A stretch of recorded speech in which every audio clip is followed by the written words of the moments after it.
نحمده ونصلي على رسوله الكريم اما بعد فاعوذ بالله من الشيطان الرجيم بسم الله الرحمن الرحيم رب اشرح لي صدري ويسر لي امري واحلل عقدة من لساني يفقهوا قولي۔ ابھی آپ نے سورۃ لقمان کی آیات کی تلاوت سنی، جس سے یہ پتہ چلتا ہے کہ اسلام میں والدین کا بہت بڑا مقام ہے، بہت بڑا درجہ ہے۔ قرآن مجید میں بار بار والدین کے ساتھ اچھا سلوک کرنے، احسان کرنے کا حکم دیا گیا ہے۔ یہاں پر ارشاد فرمایا کہ وَوَصَّيْنَا الْإِنسَانَ بِوَالِدَيْهِ حَمَلَتْهُ أُمُّهُ وَهْنًا عَلَى وَهْنٍ وَفِصَالُهُ فِي عَامَيْنِ أَنِ اشْكُرْ لِي وَلِوَالِدَيْكَ إِلَيَّ الْمَصِيرُ، اور ہم نے انسان کو اس کے ماں باپ کے بارے میں تاکید کی ہے۔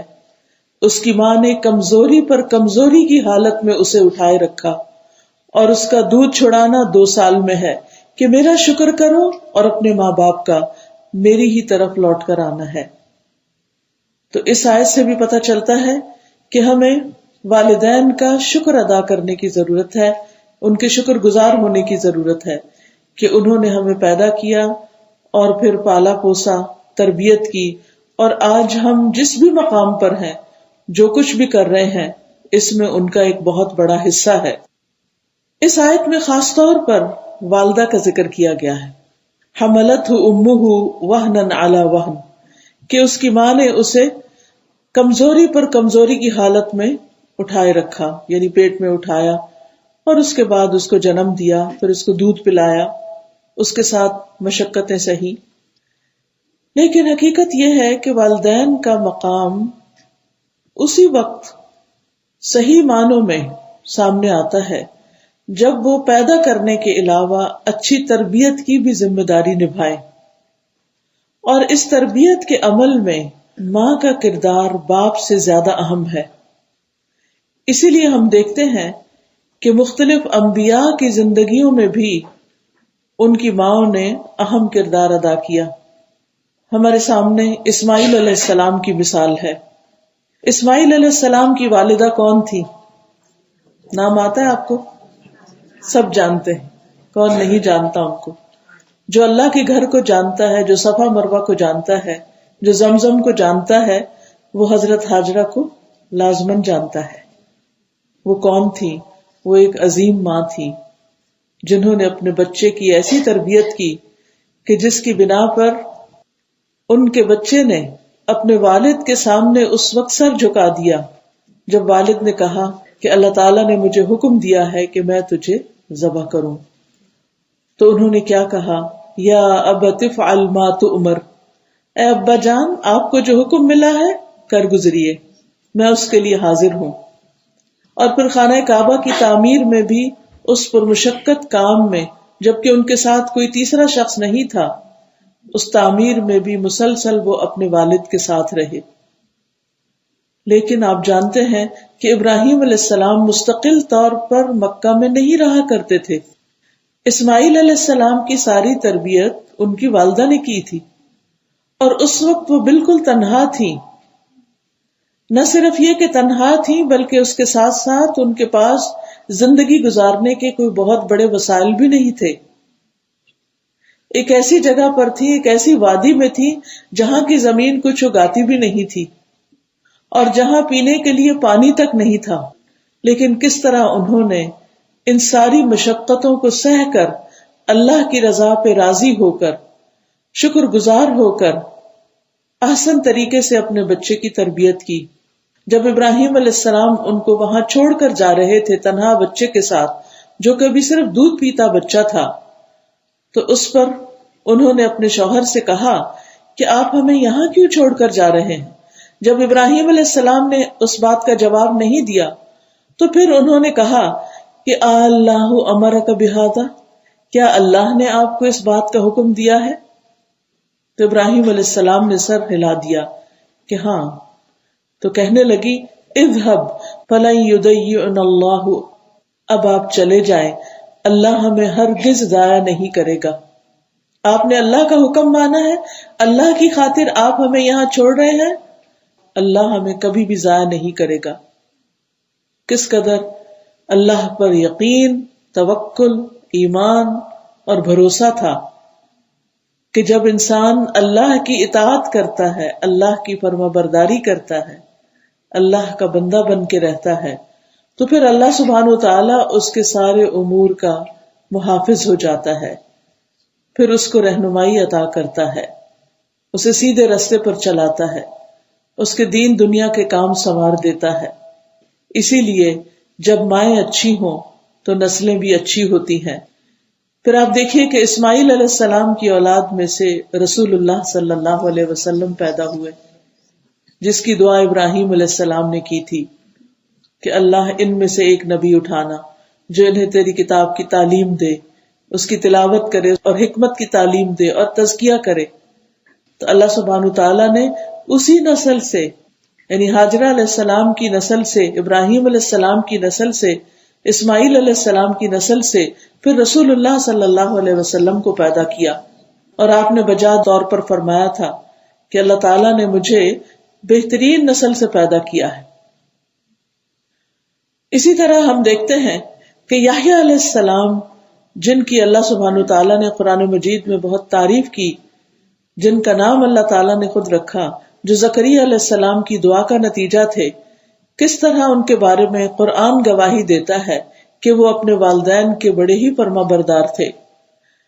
اللہ تعالیٰ نے حکم دیا، یا یحییٰ خذ الکتاب بقوۃ وآتیناہ الحکم صبیا وحنانا من لدنا وزکاۃ وکان تقیا وبرا بوالدیہ ولم یکن جبارا عصیا۔ اللہ تعالیٰ نے یحییٰ علیہ السلام کو بچپن ہی میں حکم دیا، اے یحییٰ کتاب پر مضبوطی سے عمل پیرا ہو جاؤ، اور ہم نے اسے بچپن میں ہی قوت فیصلہ عطا کر دی تھی۔ تو اس سے یہ پتہ چلتا ہے کہ بچپن کا زمانہ ایسا زمانہ ہوتا ہے کہ جس سے بچوں کی تربیت کا کام شروع ہو جاتا ہے۔ وَآتَيْنَاهُ الْحُكْمَ صَبِيًّا، چھوٹے سے بچے تھے جب سے اللہ نے ان کو حکمت عطا کر دی تھی۔ ہم نے اسے اپنی مہربانی سے نرم دل اور پاک سیرت بنایا، اور فی الواقع وہ پرہیزگار تھے، وہ اپنے والدین سے ہمیشہ اچھا سلوک کرتے تھے، برم بوالدیہ، اور کسی وقت بھی جابر اور نافرمان نہ ہوئے، ولم یکن جبارا عصیا۔ کتنی خوبیاں تھی ان کے اندر، ان کی تربیت میں بھی ان کے والدین کا ہاتھ تھا۔ اور پھر بچہ چونکہ ماں کے پاس وقت زیادہ گزارتا ہے، اور آپ سب جانتے ہیں کہ ان کی والدہ بہت بزرگ ہو چکی تھی جب اللہ تعالیٰ نے ان کو یحییٰ علیہ السلام جیسا بیٹا عطا کیا تھا، جس کا نام بھی خود رکھا تھا۔ زکریا علیہ السلام بڑھاپے کی انتہا کو پہنچ گئے تھے، لیکن اس بڑھاپے اور کمزوری کے باوجود انہوں نے اپنے بچے کی اچھی تربیت کی، کیونکہ وہ خود اللہ کی عبادت کرنے والے تھے، اللہ سے تعلق رکھنے والے تھے، اللہ کی اطاعت کرنے والے تھے۔ تو اللہ تعالیٰ نے وہ نیکی ان کی نسلوں میں بھی جاری کر دی۔ تو اس سے کیا پتہ چلتا ہے کہ اگر ہم چاہتے ہیں کہ ہماری اولاد نیک ہو تو سب سے پہلے ہمیں خود نیک بننے کی ضرورت ہے۔ وہ خیر جو ہم اپنے بچوں میں دیکھنا چاہتے ہیں، اس خیر کو اپنے اندر لانے کی ضرورت ہے۔ پھر اسی طرح عیسیٰ علیہ السلام کی صفت قرآن مجید میں کیا بیان ہوئی ہے، وَبَرًّا بِوَالِدَتِي وَلَمْ يَجْعَلْنِي جَبَّارًا شَقِيًّا، اور میں اپنی والدہ سے بہتر سلوک کرتا رہوں، نیز اللہ نے مجھے جابر اور بدبخت نہیں بنایا۔ تو عیسیٰ علیہ السلام بھی اپنی والدہ کا بہت احترام کرتے تھے اور ان کا بہت ریگارڈ کرتے، کیونکہ ان کی والدہ نے اکیلے ان کی تربیت کی تھی۔ عیسیٰ علیہ السلام کا کوئی باپ نہیں تھا، ماں ہی تھی جنہوں نے ان کو پروان چڑھایا تھا اور ساری مشقتیں ان کے لیے برداشت کی تھی، اور وہ بھی اپنی ماں کے بہت فرما بردار تھے۔ تو بعض اوقات ایسا بھی ہوتا ہے کہ تنہا ماں کو بچے کی تربیت کرنا پڑتی ہے، کیونکہ باپ یا ہوتا نہیں، یا پھر دین پر نہیں ہوتا، یا پھر ہوتا ہے تو اسے تربیت کرنا نہیں آتی اس طرح جیسے کرنی چاہیے، اور ماں کو اللہ سبحانہ و تعالیٰ اپنے فضل سے دین عطا کر دیتا ہے۔ تو کس طرح پھر وہ بچہ ماں کی گود میں بہترین انسان بن کے پلتا ہے۔ نبی صلی اللہ علیہ وسلم بھی اپنی والدہ کے لیے بہت مہربان تھے، اسی لیے انہوں نے اپنے رب سے اس بات کی اجازت لی کہ وہ اپنی والدہ کی قبر کی زیارت کر سکیں. پھر اسی طرح ہم دیکھتے ہیں کہ امام بخاری ان کی والدہ کی دعاؤں کا نتیجہ تھے. ان کی والدہ بہت نیک خاتون تھی، بہت زیادہ دعائیں کرنے والی، اللہ کے حضور گڑ گڑانے والی. ابو علی الغسانی لکھتے ہیں کہ محمد بن اسماعیل البخاری کی بصارت چلی گئی تھی، انہیں بخار آیا، نگاہ چلی گئی، نابینا ہو گئے. والدہ بہت عبادت گزار تھی. انہوں نے ابراہیم علیہ السلام کو خواب میں دیکھا کہ وہ ان سے فرما رہے ہیں کہ اللہ تبارک و تعالی نے تمہارے کثرت سے رونے اور دعا کرنے کی وجہ سے تمہارے بیٹے کی آنکھیں درست کر دی ہیں. وہ کہتی ہیں کہ صبح ہوئی تو واقعی اللہ نے ان کی آنکھیں درست کر دی تھی. تو انہوں نے پھر اپنے بیٹے کو دین کی خدمت کے لیے وقف کر دیا. اسی لیے امام بخاری جب 16 سال کی عمر کے تھے تو اپنی والدہ کے ساتھ حج پر گئے اور پھر وہاں جا کر پیچھے رہ گئے. والدہ اور دوسرے بھائی واپس آ گئے اور امام بخاری اگلے 16 سال تک گھر نہیں گئے. مسلسل علم حاصل کرتے رہے، علم جمع کرتے رہے، اس میں تحقیق کرتے رہے اور بخاری لکھتے رہے. صحیح بخاری کی کتاب، ہر حدیث کے لکھنے سے پہلے انہوں نے غسل کیا، نماز استخارہ ادا کی، پھر حدیث کتاب میں لکھی. آج وہ کتاب ہمارے گھروں میں پڑی ہوتی ہے، اس کے اوپر ڈسٹ پڑی ہوئی ہوتی ہے اور ہم کھول کے نہیں دیکھنا گوارا کرتے کہ اس میں کیا لکھا ہوا ہے. کہاں لکھنے والے نے 16 سال اپنی ماں سے جدائی برداشت کی اور ملکوں پھرے اور ہزاروں لوگوں سے ملے، استادوں سے علم حاصل کیا اور پھر اس کو پرکھ کر اللہ سے مدد مانگ کر مسجد نبوی میں بیٹھ کر اس کتاب کو لکھا. کتنی بابرکت ہے وہ کتاب، لیکن ہم اس کے علم سے نابلد ہیں. ہمیں کیسے پتا چلے کہ بچوں کی اچھی تربیت کیسے کی جاتی ہے؟ جب تک ماں کے پاس علم نہیں ہوتا، جب تک ماں کے اندر تقوی نہیں ہوتا، جب تک ماں کے اندر ایمان کی قوت نہیں ہوتی، جب تک ماں دن رات دعائیں نہیں کرتی، بچوں کی تربیت نہیں ہو سکتی. کیونکہ بچوں کی تربیت کوئی آسان کام نہیں، یہ کوئی مشینی کام نہیں، یہ کوئی ٹیکنیکل کام نہیں. یہ صرف ڈے کیئر میں بھیجنے یا کسی اسلامک اسکول میں بھیجنے سے تربیت نہیں ہوتی. یہ تربیت ماں کے خون جگر جلانے سے ہوتی ہے، اللہ کے آگے رونے سے ہوتی ہے، مسلسل اپنے علم میں اضافہ کرنے سے ہوتی ہے کہ انسان نئے نئے طریقے سیکھتا رہے اور اپنے آپ کو علمی اور ایمانی اعتبار سے، روحانی اعتبار سے مضبوط بناتا رہے اور پھر اللہ سے دعائیں کر کر کے اپنے بچوں کی تربیت کرے. میں جب سے یہاں آئی ہوں جو سب سے بڑا مسئلہ دیکھ رہی ہوں وہ بچوں کی تربیت کا مسئلہ ہے. ہر ماں پریشان ہے کہ میں اپنی اس نسل کے لیے کیا کروں، لیکن اس پریشانی کے باوجود میں دیکھتی ہوں کہ مائیں خود دین سیکھنے کی طرف بڑی مشکل سے راضی ہوتی. ان کی اپنی ترجیحات دنیا ہے، مزید مال کمانا، زیادہ بڑے گھر خریدنا، زیادہ بہترین ڈریس اور جیولری اور پھر اس کے ساتھ ساتھ بہترین طرز زندگی. تو جب تک ہماری پرائرٹی دنیا ہے اور ہم اپنے لیے کم چیزوں پر گزارا کرتے ہوئے اپنے بچوں کی تربیت اور تعلیم کے لیے اپنی جان نہیں مارتے اور خود دین کی طرف نہیں آتے، تو پھر صرف آرزوؤں اور تمناؤں سے یا کسی مفتی سے کوئی فتویٰ لے کر یا کسی درس دینے والے سے کوئی مشورہ لے کر تو تربیت نہیں ہو جائے گی، یا کسی کو کہہ کے کہ آپ دعا کر دیں تو بات نہیں بنے گی. امام بخاری کی ماں جیسی ماں بنے کہ جنہوں نے اتنی دعائیں کی کہ اللہ تعالیٰ نے بچے کی نگاہ لوٹا دی. آج ہم پریشان واقعی ہوتے ہیں کہ ہماری آئندہ نسلوں کے ایمان کا کیا بنے گا، لیکن ہم سب اس بات پر غور کریں کہ ہم اس کے لیے کتنا تڑپتے ہیں اور کتنی دعائیں کرتے ہیں. ہم میں سے کتنے لوگ ہیں جو تہجد کے وقت اٹھ کر اللہ کے آگے گڑ گڑا کر اپنے بچوں کے لیے دعائیں کریں، اللہ سے رو رو کر اپنی غلطیوں کی معافی مانگے کہ یا اللہ یہ ہماری کوتاہی ہے، اگر ہمارے بچوں میں کوئی بگاڑ آیا ہے تو اس میں ہمارے اپنے ہی قصور ہیں. ہم نے وہ توجہ نہیں دی، ان کے اندر وہ ایمان پیدا نہیں کیا، ان کو قرآن سے اس طرح نہیں جوڑا. ہم نے ان کے اسکولوں کی تو بہت فکر کی لیکن ان کے قرآن پڑھنے کی فکر نہیں کی. صرف اس کو کسی مسجد یا مدرسہ میں چھوڑ کر ہی سمجھا کہ وہ سب کچھ کر لیں گے اور خود ان کو لے کر نہیں بیٹھے. اسکول کے ہوم ورک کے لیے تو خود ساتھ لے کر بیٹھتے تھے لیکن قرآن کی سبق کی ریویژن کے لیے کتنی دفعہ ہم بیٹھے. اور پھر قرآن صرف پڑھنے کی چیز ہی نہیں، قرآن تو سمجھنے کی چیز ہے. قرآن تو زندگی کے لیے گائیڈ لائن ہمیں دیتا ہے. تو جب ہمیں خود ہی اس کا مطلب نہیں پتا تو ہم اپنے بچوں کو کیا بتائیں گے اور ان کی رہنمائی کس طرح کریں گے؟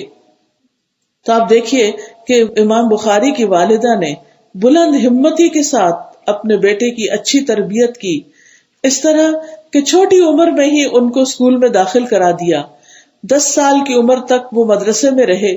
جب 16 سال کے ہوئے تو پھر وہ اپنے علاقے کے سارے علماء سے فیضیاب ہو چکے تھے. یعنی ابتدائی تعلیم و تربیت ماں سے، اور پھر اس کے بعد ماں نے اس بات کا اہتمام کیا کہ اپنے بچے کو اچھا استاد ڈھونڈ کر دوں. اور پھر طلب حدیث کے لیے ارلی ٹین ایج میں 16 ایئر میں ہی ان کو علم حاصل کرنے کے لیے اور مزید سیکھنے سکھانے کے لیے بھیج دیا. تو یہ دراصل ماں کی قربانی کا نتیجہ تھا کہ بچے کو پھر اس سٹیج پر اپنے سے دور بھی رکھا. ہمارے بچے اگر کبھی دین کے اندر تھوڑا زیادہ بھی جانے لگے تو ہمیں اس کی بھی پریشانی ہو جاتی ہے. اور پھر خاص طور پر اگر وہ 5 وقت مسجد میں نماز پڑھنے کی بات کریں تو اس پر بھی ہم راضی نہیں ہوتے کہ نہیں پھر تمہاری نیند کا کیا ہوگا، تمہاری جاب کا کیا ہوگا. ہر چیز اللہ کے ہاتھ میں، ہمارا رزق اللہ کے ہاتھ میں ہے. بہت سے ایسے بچے جنہوں نے ایکولی دین کی تعلیم حاصل کی، دونوں میدانوں میں آگے بڑھے، انہیں اللہ نے جو رزق دینا تھا دیا، اس میں کوئی کمی نہیں ہوئی. ایسا نہیں کہ جب ہم دین کی طرف جاتے ہیں تو جو رزق ہماری قسمت میں لکھا ہوتا ہے وہ پیچھے رہ جاتا ہے. اللہ تعالیٰ وہ بھی عطا کر دیتا ہے، بس ایک امتحان ہوتا ہے. اللہ تعالیٰ ہر ایک کو ٹیسٹ کرتا ہے کہ ان کی تمنا کیا ہے، کہ میرا بیٹا دنیا میں تاج پہن لے یا آخرت میں وہ تاج پہنے کہ جس کی روشنی سورج سے بھی زیادہ بہترین ہوگی، جو اس کے والدین کو پہنایا جائے گا. تو اس بچے کو پھر کیا پہنایا جائے گا؟ جو قرآن کا عالم ہوگا، حافظ ہوگا. تو بات یہ ہے کہ بچوں کی اچھی تربیت کا انحصار والدین کے اوور آل اور خصوصی طور پر ماں کے اچھا ہونے پر ہے. اس کے بارے میں السلسلہ صحیحہ میں ایک حدیث آتی ہے. حضرت عائشہ رضی اللہ تعالی عنہا روایت کرتی ہیں، آپ صلی اللہ علیہ وسلم نے فرمایا، تخیروا لنطفکم فانکحوا الاکفاء وانکحوا الیہم. اپنے نطفوں کے لیے اچھی ماں کا انتخاب کرو. قرآن میں عورت کو ایک کھیتی سے تشبیہ دی گئی ہے جس میں جس قسم کا بیج ڈالا جائے گا اسی قسم کی کھیتی اس میں سے اگے گی. تو عورت بھی بچوں کی پیدائش کا ذریعہ بنتی ہے. تو آپ نے فرمایا اپنے نطفوں کے لیے اچھی ماں کا انتخاب کرو، یعنی اچھی زمین کا انتخاب کرو. دین میں ہم پلہ عورتوں سے نکاح کرو اور ہم پلہ مردوں کو اپنی بیٹیوں کا نکاح دو، یعنی دین کی بنیاد پر رشتہ کرو. جب دین کی بنیاد پر کرو گے تو انشاءاللہ پھر آگے نسل بھی اللہ کی رضا والی ہی جنم لے گی. پھر اسی طرح قرآن مجید میں ایک دعا آتی ہے اور وہ دعا ہے، ربنا ہب لنا من ازواجنا وذریاتنا قرۃ اعین واجعلنا للمتقین اماما. کیا معنی ہے اس کا؟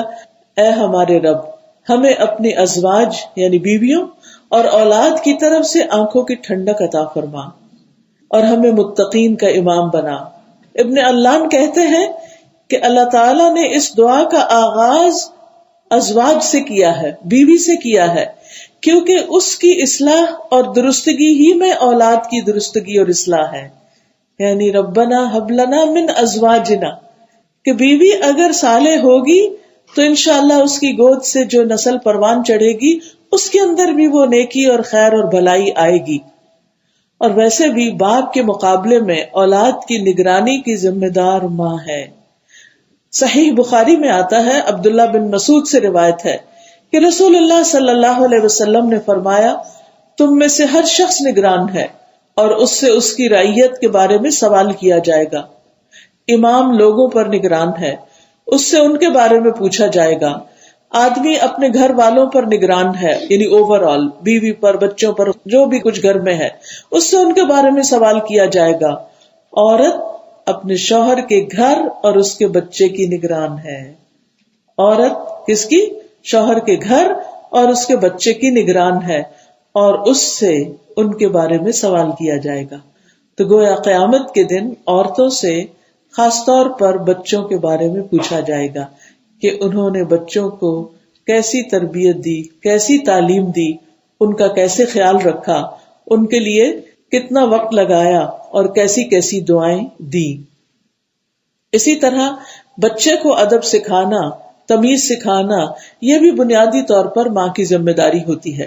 اس سلسلے میں ہم دیکھتے ہیں ابن ابی عتیق عبداللہ محمد بن عبد الرحمن بن ابو بکر سے روایت ہے، وہ کہتے ہیں کہ میں نے اور قاسم بن محمد بن ابو بکر، ان دونوں نے حضرت عائشہ کے پاس کچھ بات چیت کی، ہم بات کر رہے تھے۔ قاسم زبان کی شدید غلطیاں کرنے والے انسان تھے کیونکہ وہ ایک لونڈی کے بیٹے تھے۔ حضرت عائشہ نے ان سے کہا، کیا بات ہے، تم میرے اس بھتیجے کی طرح گفتگو کیوں نہیں کرتے؟ کیونکہ ان کی ماں جو تھی وہ خالص عرب تھی۔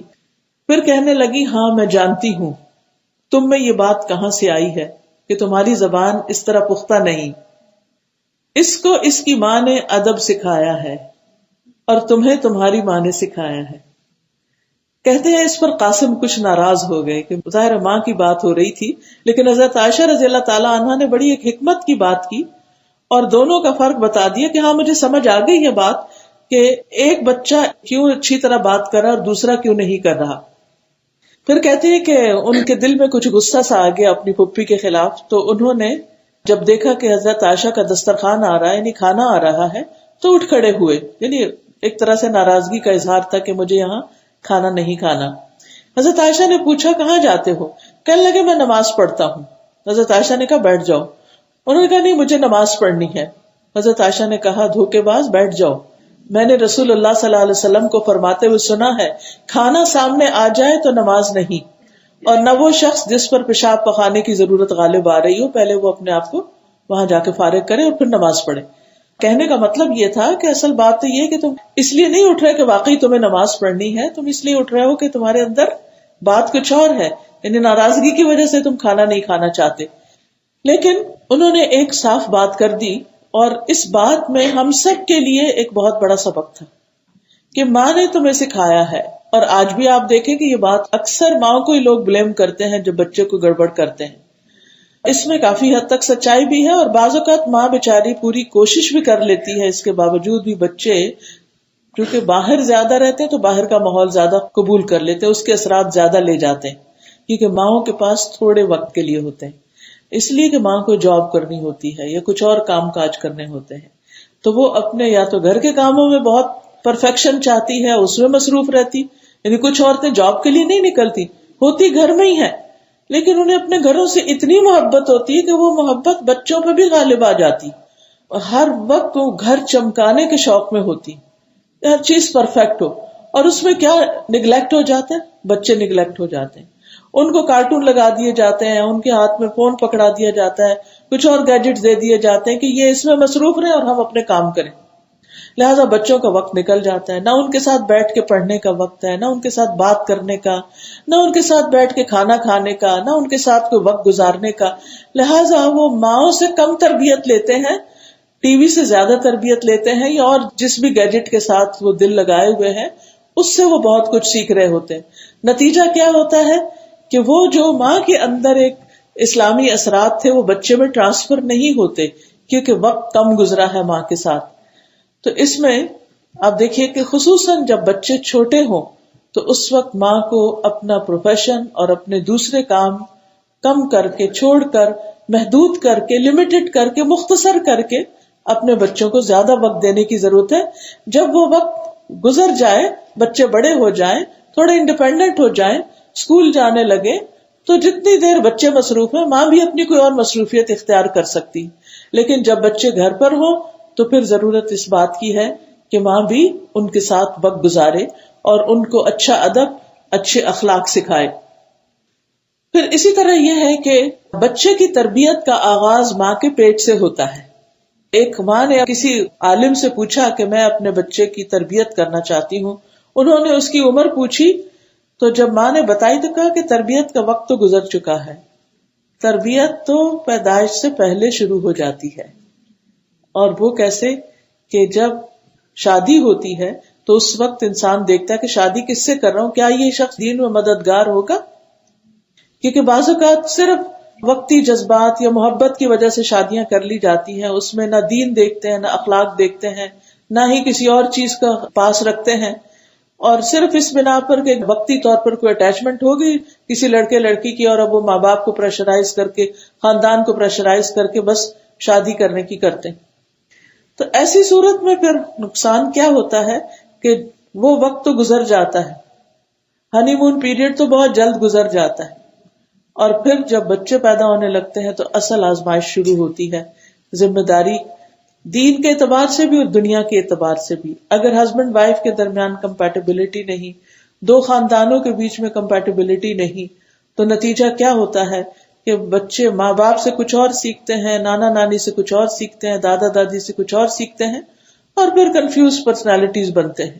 اور اگر سب کا رجحان ایک ہی طرف ہو، اخلاق اور آداب میں کچھ فرق تو ہوتا ہی ہے، لیکن اگر سب کی سوچ دین پر مبنی ہو تو ایسی صورت میں معاملہ آسان ہو جاتا ہے.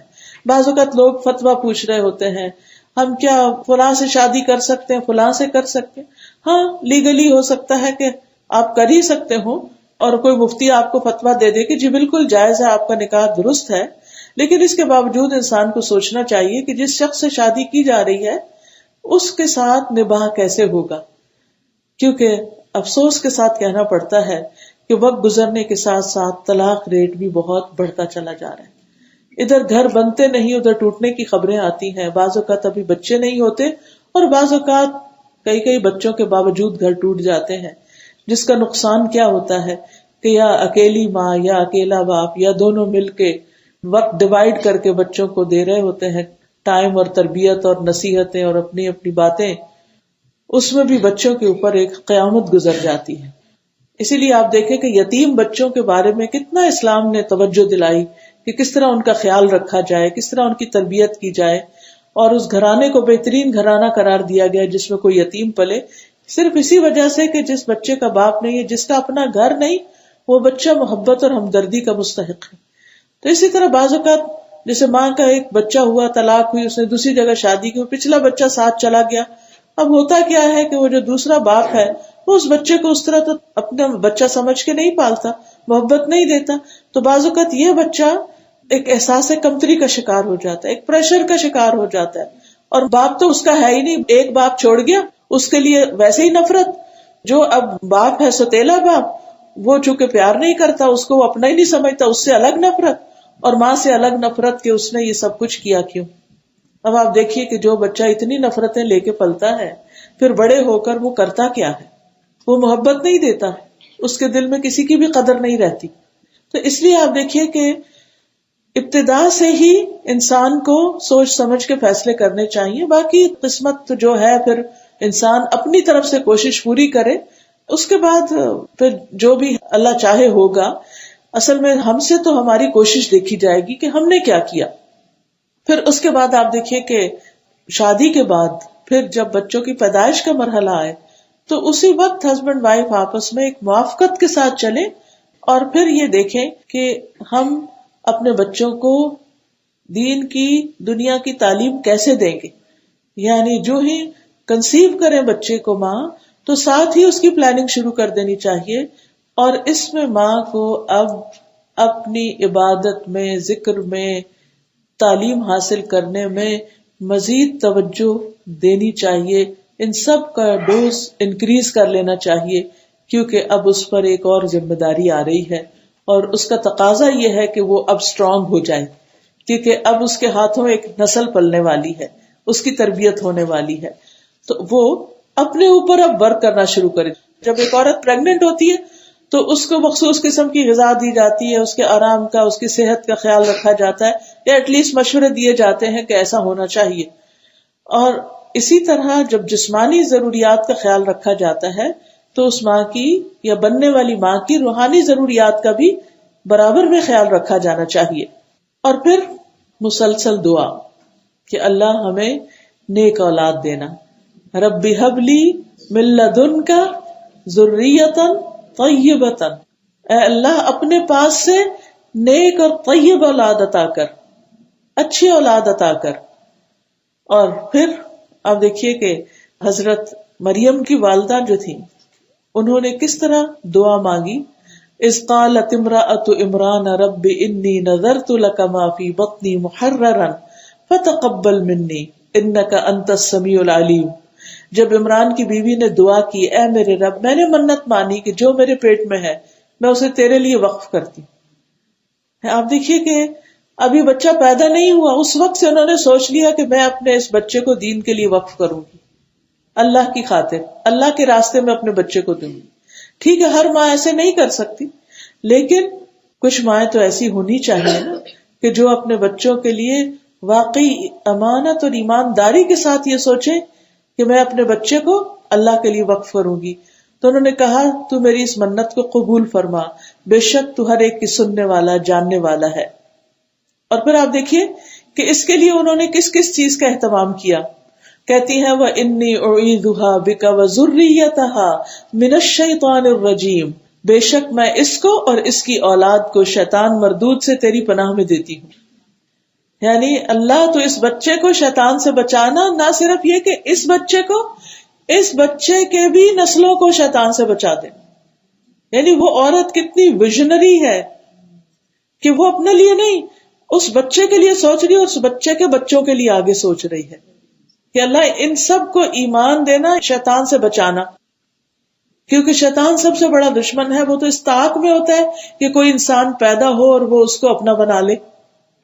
تو آپ دیکھیے کہ ہم تو اپنے بچوں کے لیے بھی دعا کرنا بعض اوقات بھول جاتے ہیں, کیونکہ جب ہم نماز ہی نہیں پڑھتے اور نماز کی پابندی نہیں کرتے یا صحیح نماز نہیں پڑھتے یا توجہ سے نماز نہیں پڑھتے, تو ہم پڑھتے بھی جب ہیں رب اجعلنی مقیم الصلاۃ ومن ذریتی ربنا وتقبل دعا, تو وہ بس پتہ ہی نہیں ہوتا کیا پڑھ گئے.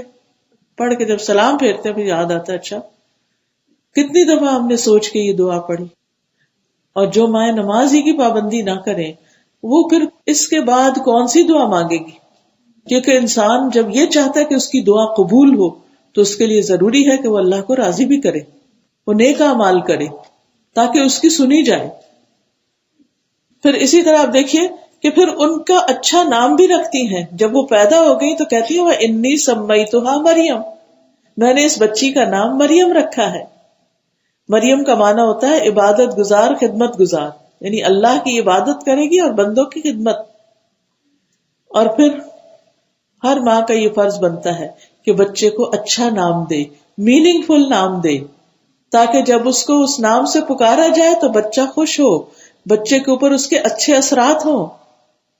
یہ نام دنیا میں بھی انسان کا لیا جاتا ہے, اور پھر اس کے بعد جب وہ فوت ہوتا ہے اور اس کی روح اوپر جاتی ہے تو دروازہ جب کھلتا ہے, یعنی فرشتے جب انسان کی روح کو لے کے جاتے ہیں تو آسمان کا دروازہ جب کھولنے کے لیے کہتے ہیں, گزرنے کے لیے, تو پوچھتے ہیں کہ کون ہے تمہارے ساتھ, کس کی روح ہے, تو اس کا جو اچھا نام ہوتا ہے دنیا میں اس سے بتاتے کہ فلاں کی روح آ رہی ہے. تو اگر وہ نیک ہوتا ہے تو اس کے لیے دروازے کھول دیے جاتے ہیں, اور اگر نہیں تو دروازہ نہیں کھلتا. تو وہاں بھی نام ہوتا ہے, قیامت کے دن بھی نام ہوگا. یہ نام ہر جگہ استعمال ہونے والا ہے. سب سے زیادہ دنیا میں اگر ہم کوئی لفظ سنتے ہیں تو اپنا ہی نام سنتے ہیں. تو میننگ فل نام رکھیں. بہت سے بچوں کو جب میں پوچھتی ہوں کہ آپ کے نام کا مطلب کیا, تو بچے کو پتہ ہی نہیں ہوتا, آئی ڈونٹ نو. تو جس بچے کو اپنے نام کا ہی مطلب نہیں پتا, اور اگر وہ نام کا مطلب ہے بھی تو عجیب و غریب, بعض لوگ فعل میں نام رکھ دیتے ہیں, انامتا, لنتا, یہ کس قسم کے نام ہے؟ نام تو ناؤن ہوتا ہے, ورب تھوڑی ہوتا ہے. لیکن بس وہ قرآن کا صفحہ کھولا دین سے لا علمی کی وجہ, بظاہر وہ دین سے محبت شو کر رہے ہوتے ہیں کہ وہ کھولا قرآن اور جو پہلا لفظ نکلا وہی رکھ لیا. تو ایسے تھوڑی نام رکھے جاتے ہیں. انبیاء کے ناموں پہ نام رکھیں, صحابہ کے ناموں پہ نام رکھیں, اچھے معنی دیکھ کر نام رکھیں, تاکہ اس کا بھی بچے کی شخصیت پر اچھا اثر پڑے. پھر بچے کو اپنا دودھ پلائیں, کیونکہ دودھ کے بھی اثرات ہوتے ہیں, دودھ کے اثرات ہوتے ہیں. اور دودھ پلاتے ہوئے اچھی سوچ سوچیں, مثبت بات, مثبت چیز آپ کے ذہن میں ہو, اللہ کی محبت آپ کے اندر ہو, دین کی محبت ہو, اچھی اچھی باتیں ہوں. بچے کو جب لوریاں دے تو اچھی اچھی باتیں کریں, اچھی چیزیں اس کو پڑھ کے سنائیں. کیونکہ اب سائنٹیفکلی بھی یہ بات پروو ہو گئی ہے کہ جن بچوں کو ماں کے پیٹ سے ہی کچھ پڑھ پڑھ کے سنایا جاتا ہے وہ اسی طرح کا ٹرینڈ لے کر پیدا ہوتے ہیں اور بڑے ہو کر اس میں بہت ایکسپرٹ بنتے ہیں. اس لیے کچھ عرصہ پہلے میں نے ایک چھوٹی سی ٹاک کسی کی سنی تھی تو اس میں بتا رہے تھے کہ جوز کے اندر خاص طور پر یہ ہے کہ پیدا ہونے سے پہلے بچے کو یعنی باپ اور ماں مل کے بڑے بڑے میتھمیٹکس کے سوال حل کرتے ہیں کہ ہمارے بچے اچھے میتھمیٹیشین بنے. تو ہم تو وہ کئی سال کے ہو جاتے ہیں تو ان کے ساتھ کوئی پڑھنے لکھنے کا کام نہیں کرتے. ماں کے پیٹ میں وہ کیا پڑھے لکھیں گے. بچے کی سب سے پہلے سماعت کام کرتی ہے ماں کے پیٹ میں. تو جو کچھ باہر ہو رہا ہوتا ہے وہ اندر بھی جا رہا ہوتا ہے جب سے وہ سننے لگتا ہے. تو گھر کا ماحول اچھا رکھیں تاکہ وہ اچھی باتیں سنے. یہ نہیں کہ روز آپ اپنے ہسبینڈ سے لڑ جھگڑ رہے ہو, وہ آپ کو کوس رہا ہو یا وہ بدتمیزی کرے اور پھر جواباً آپ کریں, یا آپ کی طرف سے کوئی چیخ پکار ہو. کبھی افسوس کے ساتھ کہنا پڑتا ہے کہ گھر کے اندر بزرگ والدین ہوتے ہیں تو ان کے ساتھ بدتمیزی کا معاملہ کیا جا رہا ہوتا ہے. کل ہی ایک شخص میرے ہسبینڈ کے پاس آئے اور کہنے لگے کہ اپنے وائف سے کہیں کہ پلیز ساس سسر کی عزت کے بارے میں کچھ بات کریں. میری والدہ 80 سال کی عمر کی ہیں اور میری بیوی ان کو تم اور تو کہہ کے پکارتی ہیں اور بدتمیزی کرتی ہیں. تو میں نے ان سے کہا کہ ان کو کلاسز میں بھیجے تو میں ان سے کوئی بات کروں, میں ایسے کس سے بات کروں. تو بہرحال افسوس کے ساتھ ہی کہنا پڑتا ہے. میں نہیں کہتی کہ ہر گھر میں ایسا ہوتا ہے, لیکن افسوس یہ کہ کچھ گھروں میں یہ بھی ہوتا ہے کہ ساس سسر کو عزت نہیں دی جاتی, یا بڑے والدین کو اپنے لیے بوجھ سمجھا جاتا ہے, یا ان کو وہ مقام نہیں دیا جاتا. بچے یہ سب کچھ سن رہے ہوتے ہیں, دیکھ رہے ہوتے ہیں, اور پھر جس طرح کے ہم منہ بناتے ہیں ایسے اپنے رشتہ داروں کو دیکھ کر وہ بھی نوٹ کر رہے ہوتے ہیں کہ میری ماں کس کے آنے پہ خوش ہوتی ہے اور کس کے آنے پر ناراض ہو جاتی ہے, کس کا گھر میں وجود اس کو برداشت نہیں ہوتا. اور وہ یہ سب تربیت حاصل کر رہے ہوتے ہیں. جب بڑے ہوتے ہیں تو پھر وہ ہمارے ساتھ یہی سلوک کر دیتے ہیں کیونکہ انہوں نے بچپن میں یہی دیکھا ہوتا ہے. تو اگر ہم سے ایسی غلطیاں ہو چکی ہیں تو ان غلطیوں کو بھی معافی مانگنی چاہیے کہ اللہ ہمارے ان گناہوں کی وجہ سے اگر ہمارے بچے بگڑ رہے ہیں تو اللہ تو ہمیں معاف کر دے. لا الہ الا انت سبحانک انی کنت من الظالمین. اور استغفار کی کثرت تاکہ ہمارے اولاد کے اندر اللہ خیر اور بھلائی جاری کر دے اور وہ ہمارے فرما بردار بن کے اٹھے, اور سب سے بڑھ کر اللہ سبحانہ تعالیٰ کے فرما بردار بن کر. تو بہرحال میں بات کر رہی تھی کہ بچے کو اپنا دودھ پلائیں. کچھ مائیں اپنے حسن کی وجہ سے یا اپنے فگر کی وجہ سے بچوں کو دودھ نہیں پلاتی, تو اس بارے میں جو حدیث آتی ہے وہ بہت ہی سخت ہے. خاص طور پر جو بچہ ماں کے دودھ کا محتاج, جو کچھ بچے کمزور ہوتے ہیں فزیکلی, اور کچھ ایسے ہیں کہ وہ دوسرا دودھ نہیں پیتے, کچھ اور نہیں کھا سکتے, بیمار ہوتے ہیں, تو ایسی صورت میں ماں کو اپنے دودھ کا اہتمام کرنا لازم ہے. حدیث میں آتا ہے کہ نبی صلی اللہ علیہ وسلم نے فرمایا کہ میرے پاس 2 آدمی آئے, انہوں نے میرا بازو پکڑا اور مجھے ایک دشوار گزار پہاڑ کی طرف لے گئے. تو میرے لیے چڑھنا مشکل ہو رہا تھا, تو انہوں نے کہا کہ چڑھو. میں نے کہا مجھ میں اتنی طاقت نہیں کہ اس پر چڑھ سکوں.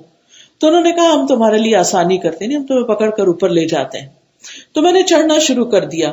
تو جب میں اس کی چوٹی پر پہنچا پہاڑ کی, تو مجھے شدید قسم کی چیخوں کی آواز آئی. تو میں نے پوچھا کہ کس کی چیخیں ہیں؟ تو انہوں نے کہا یہ جہنمیوں کی چیخیں, کیونکہ نبی صلی اللہ علیہ وسلم کو ایسی چیزیں دکھائی جاتی تھی تاکہ وہ اپنی امت کو بتا سکیں. بہرحال وہ کہتے ہیں کہ وہ مجھے آگے لے کر بڑھے اور ہم ایسی عورتوں کے پاس سے گزرے کہ سانپ ان کے پستان نوچ رہے تھے. میں نے پوچھا ان عورتوں کا کیا معاملہ ہے؟ انہوں نے کہا یہ اپنے بچوں کو دودھ نہ پلانے والی عورتیں, یعنی بغیر کسی عذر کے بچوں کو دودھ سے محروم کر دینا. تو اب آپ دیکھیے کہ اس حق کے نہ ملنے کی وجہ سے نقصان کیا ہوتا ہے. ایک تو ایک ہے دوبارہ پریگنینسی ہو گئی, بچہ بیمار ہے, ماں بیمار ہو گئی, یعنی کوئی جینوئن ریزن ہے تو پھر تو معافی ہے, لیکن بغیر کسی وجہ کے کبھی ہم سے نہیں رات کو اٹھ کے اپنی نیند خراب کی جاتی یا ہم نہیں پلاتے, تو یہ اسلامی لحاظ سے بچے کا حق مارنے والی بات ہے, اس پر ظلم ہے, کیونکہ اس کی وجہ سے بچے کا امیون سسٹم کمزور رہ جاتا ہے اور طرح طرح کی بیماریوں کا شکار ہو جاتا ہے. اس کی وجہ سے اس کی ہڈیاں اور جسم اس طرح مضبوط نہیں ہوتا جس طرح ماں کے دودھ کے ساتھ ہوتا ہے, اور پھر بچے اور ماں کے درمیان وہ بانڈنگ نہیں ہوتی, وہ محبت نہیں ہوتی جو کہ بچے کا حق ہے. اس وقت بچے کو صرف دودھ نہیں چاہیے ہوتا, ماں کا سینہ بھی چاہیے ہوتا ہے, اس کو محبت بھی چاہیے ہوتی ہے. تو ماں آپ دیکھیں کہ تھک ہار کے جب کام کاج سے بیٹھی ہے بچے کو دے کر تو کتنے پیار سے وہ بچے کو دودھ پلاتی ہے, وہ اس کے اپنے سینے کی ٹھنڈک بنتی ہے. تو یہ اگر کوئی ماں اس سے اپنے بچے کو محروم کرتی ہے تو یہ چھوٹا جرم نہیں ہے. آپ دیکھیے کہ ام اسماعیل حضرت ہاجرہ جو ہے وہ اپنے بچے کو دودھ پلانے کی خاطر جو تکلیف اٹھاتی ہیں, اللہ نے اس تکلیف کو کیسے قبول کیا. آپ کو وہ واقعہ یاد ہوگا, اسماعیل علیہ السلام کی والدہ جو تھی اسماعیل کو دودھ پلاتی تھی اور اس کے لیے خود اس مشکیزے سے پانی پیتی جو ابراہیم علیہ السلام ان کے لیے پانی چھوڑ کر گئے تھے جب وہ یہاں اترے تھے مکہ کی اس وادی میں. جب سارا پانی ختم ہو گیا تو وہ پیاسی رہنے لگی اور ان کا دودھ کم ہو گیا, بچہ بھی پیاسا رہنے لگا. اب وہ دیکھ رہی تھی کہ ان کے سامنے ان کا بچہ پیاس کی شدت کی وجہ سے پیچ و تاب کھا رہا ہے, زمین پہ لوٹ رہا ہے. تو وہ وہاں سے ہٹ گئی کیونکہ اس حالت میں بچے کو دیکھنے سے ان کا دل بے چین ہو رہا تھا. تو وہ صفا کی طرف گئی. اگر آپ کو اللہ لے گیا ہو حرم تو آپ نے دیکھا ہوگا جہاں زمزم لکھا ہوتا ہے اوپر ہی صحن میں, وہاں سے لے کر صفا کا فاصلہ اچھا خاصا ہوتا ہے. جب آپ طواف کر لیتے ہیں تو پھر آپ صفا مروہ کی طرف جاتے ہیں تو تھوڑا دور ہی ہے. صفا پر گئی تاکہ پہاڑی پہ چڑھ کے آس پاس دیکھے کہیں کوئی پانی ہے, کوئی انسان ہے, کوئی انتظام ہے. خیر وہ جب وہاں پر چڑھی دیکھا وادی کے ادھر ادھر کہیں کوئی انسان نظر نہ آیا, وہاں سے اتر گئی اور پھر دوڑنا شروع ہو گئی مروہ کی طرف. جب وادی میں پہنچی تو اپنا دامن اٹھا لیا اور خوب دوڑنے لگی تاکہ دامن جو ہے وہ الجھے نہ اور تیز دوڑے. آپ نے دیکھا ہوگا کہ کبھی دوڑنا تو انسان پہلے اپنے کپڑے سمیٹتا ہے, تو انہوں نے بھی اسی طرح کیا. پھر وہ وادی سے نکل کر مروہ کی پہاڑی پر آئی, اس پر کھڑی ہو کر دیکھنے لگی کہ کہیں کوئی انسان نظر آئے, لیکن کوئی نظر نہ آیا. اس طرح انہوں نے 7 چکر لگائے. کتنی دیر لگ جاتی ہے نا ان 7 چکروں میں. ابن عباس کہتے ہیں نبی صلی اللہ علیہ وسلم نے فرمایا اسی لیے لوگ صفا مروہ کے درمیان سعی کرتے ہیں. وہ بچے کے لیے پانی تلاش کر رہی تھی تاکہ وہ خود بھی پیئے اور بچے کو پلائیں اور بچے کو دودھ پلا سکیں. کتنی مشقت کی ایک ماں نے کہ بچے کے دودھ کا انتظام کرے. اللہ کو وہ مشقت کتنی پسند آئی کہ رہتی دنیا تک کے لوگوں کے لیے اس کو عمرے اور حج کا رکن بنا دیا کہ جو صفا مروہ کی سعی نہ کرے اس کا نہ عمرہ نہ حج ہے. اللہ سبحانہ وتعالیٰ کسی کی قربانی کو کیسے قبول فرماتے ہیں, یعنی اس کو عبادت کا حصہ بنا دیا, اس کو ایک ریچول بنا دیا کہ اب جو بھی وہاں جائے گا, عورت ہوگی کہ مرد, بچہ ہوگا کہ بوڑھا, ان سب کو صفا اور مروہ کے درمیان چکر لگانے ہی لگانے ہوں گے. تو ماں کبھی اس کو اپنے بچے کو دودھ پلانے کے لیے ہسپتال کے چکر لگانے پڑتے ہیں. آپ نے دیکھا ہوگا کہ بعض بچے پری میچور پیدا ہو جاتے ہیں, بعض بچے پیدا ہو کر بیمار ہو جاتے ہیں, کسی کے ہارٹ کا کوئی پرابلم ہو جاتا ہے, کسی کا کچھ. اب ماں بعض اوقات ہسپتال میں نہیں رہ سکتی کیونکہ گھر میں بھی اس کے کام ہے. اب اس کی دوڑ ہسپتال تک لگی رہتی ہے. وہ گھر آتی ہے, گھر والے بچوں کو دیکھتی ہے, پھر ہسپتال بھاگتی ہے, وہاں جا کے بچے کو دودھ پلاتی ہے. کبھی بچے کا دودھ نکال کر بھیجتی ہے, کبھی کسی طرح کبھی کسی طرح. ایسی ماؤں کے لیے بھی خوشخبری ہے کہ وہ اس سے گھبرائے نہیں. آپ کی یہ دوڑ اللہ کو بڑی پسند ہے کہ اللہ نے آپ کے اوپر اگر کوئی ایسی مشقت ڈال دی اور آپ کو اتنی محنت کرنا پڑ رہی ہے اپنے بچے کو دودھ پلانے کے لیے, اللہ تعالیٰ اس کو بھی قبول کرے گا. کبھی ایسا ہوتا ہے کہ کوئی ایسی جاب ہوتی ہے کہ بچہ قریب ہی ہوتا ہے لیکن بار بار اس کام سے ہٹ کے دودھ پلانا پڑتا ہے. کبھی گھر کے کاموں میں سے آپ کام کر رہے ہیں, آپ نماز پڑھ رہے ہیں, اتنے بچہ رونے لگتا ہے, آپ کو دودھ پلانا پڑتا ہے. تو ان باتوں سے تنگ نہ ہو, غصہ نہ کریں, بچے کو ڈانٹ ڈپٹ نہ کریں, اس پہ ناراض نہ ہو, پیار سے محبت سے اپنا فریضہ سمجھ کر اس کو پلائیں کیونکہ یہ تربیت کا حصہ ہے. اس محبت کے ساتھ آپ کی اس کے ساتھ ایک بانڈنگ ہوگی, پھر وہ آپ پر اعتماد کرے گا, پھر وہ آپ کی بات سنے گا. کیونکہ بچے جس پر اعتماد ہوتا ہے, جس پہ ٹرسٹ کرتے ہیں, اس کی بات سنتے ہیں, اس کی بات قبول کرتے ہیں. اسی لیے آپ نے دیکھا ہوگا کہ کئی دفعہ بچے باپ کی نہیں سنتے, ماں کی سنتے. اور اگر بچپن میں تھوڑی بہت آگے پیچھے کریں بھی تو بڑے ہو کے ضرور ریئلائز کرتے ہیں, ایکنالج کرتے ہیں, میری تربیت میں میری ماں کا بہت بڑا حصہ ہے, اس نے میرے لیے بڑی تکلیفیں اٹھائی ہیں, اس نے مجھے اس طرح پڑھایا، اس نے مجھے ایسے اور ایسے اسکول بھیجا، اپنا زیور بیچ کے میری تعلیم و تربیت کا اہتمام کیا، جیسے امام شافعی کی والدہ نے کیا تھا۔ آپ سب نے امام شافعی کا واقعہ سنا ہوگا کہ کس طرح ان کی ماں نے اپنا سب کچھ بیچ دیا اپنے بچے کو علم سکھانے کے لیے۔ تو مائیں ایسی قربانیاں بھی کرتی، اور پھر وہ قربانیاں کر کے احسان نہیں جتاتی بلکہ اس کو اپنا فرض سمجھتے ہوئے کرتی ہیں۔ ایسی مائیں ہیں کہ جن کی پھر اولاد کچھ بن کے نکلتی ہے، حالانکہ وہ بھی یتیم بچے تھے، باپ نہیں تھا، ساری کوشش ماں کی ہے۔